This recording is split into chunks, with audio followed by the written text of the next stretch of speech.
বিশ্ব রাজনীতির মঞ্চে এমন কিছু নেতা আছেন যাদের নাম শুনলেই শক্তিধর পশ্চিমা দেশের শীর্ষ মহলেও শিহরণ জাগে। মুসলিম বিশ্বের বহু লিডার যেখানে পশ্চিমা প্রভাবের কাছে আপোষ করেছেন, সেখানে এক বৃদ্ধ নেতা আয়াতুল্লাহ আলী খামেনি এখনো মাথা উঁচু করে দাঁড়িয়ে আছেন। একাই কালো পাগড়ি আর সাদা দাড়ির এই মানুষটি ইরানকে শুধু নেতৃত্ব দিচ্ছেন না, বরং যুক্তরাষ্ট্র আর ইসরায়েলের মতো পরাশক্তির চোখে চোখ রাখছেন নির্ভীক চিত্তে। 1939 সালে ইরানের মাশহাদ শহরে জন্ম নেওয়া সৈয়দ আলী হুসেইনি খামেনি ছোটবেলা থেকেই গভীরভাবে ধর্মানুরাগী ও বাস্তববাদী।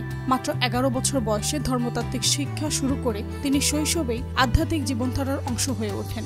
শৈশবের সেই দিনগুলোতে সমবয়সীরা যখন খেলাধুলায় ব্যস্ত, তখন খামেনি ব্যস্ত ধর্মীয় পোশাক পরে ধর্মীয় শিক্ষা নিতে। প্রাথমিক শিক্ষা শেষে মাশহাদেই তার আধ্যাত্মিক পড়াশোনা শুরু হয়, কিন্তু বাবার ইচ্ছায় 1 বছর পরেই ফিরে আসে নিজ দেশে। তখন ইরান শাসন করছিলেন শাহ মোহাম্মদ রেজা পাহলভি, একজন ধর্মনিরপেক্ষ সম্রাট, যার শাসনামলে ইসলামিক অনুশাসনের চিহ্ন ছিল না।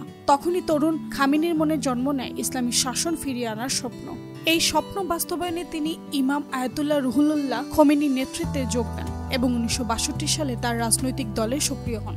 এরপর প্রায় 1 দশক ধরে তাকে একাধিকবার গ্রেফতার ও কারাবন্দী হতে হয়। তবুও থেমে থাকেননি, যুব সমাজের মধ্যে ইসলামের বার্তা ছড়িয়ে দিয়ে শাহবিরোধী আন্দোলনে আরও উজ্জীবিত করে তোলেন।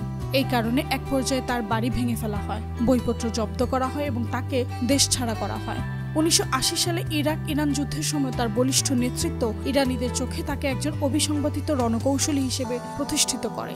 1981 সালে একটি জনসভায় বক্তব্য দেওয়ার সময় তার বিরুদ্ধে হত্যা চেষ্টা হয়।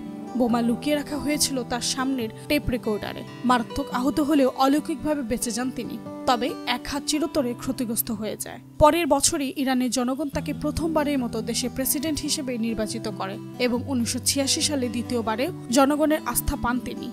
আয়াতুল্লাহ খামেনি আজ বিশ্বের শক্তিশালী রাষ্ট্রগুলোর চোখে চোখ রেখে কথা বলেন।